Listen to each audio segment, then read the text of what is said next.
kita mulai bergerak pelan-pelan karena petugas sudah membuka jalur kita lalui. Nah, seperti inilah kondisi sementara di Kulinjang.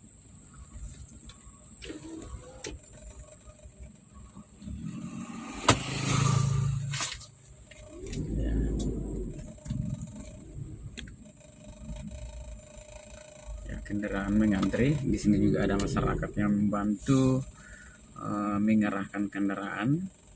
Jangan lupa siapkan uang 1.000, 2.000 atau 5.000 rupiah. Masukkan ke kardus.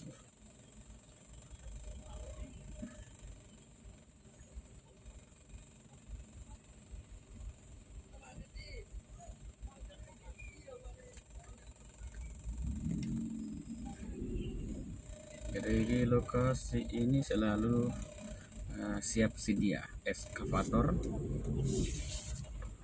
dibantu oleh Walas. Oke. Jadi begini kondisinya ya. Sekali lagi teman-teman perlu berhati-hati ya, terutama jika lewat jalur ini malam hari. Bisa saja jalan tiba-tiba amblas sehingga menyulitkan kendaraan untuk lewat. Nah, ini apalagi hujan rintik-rintik ya, mudah-mudahan tidak licin. Oke.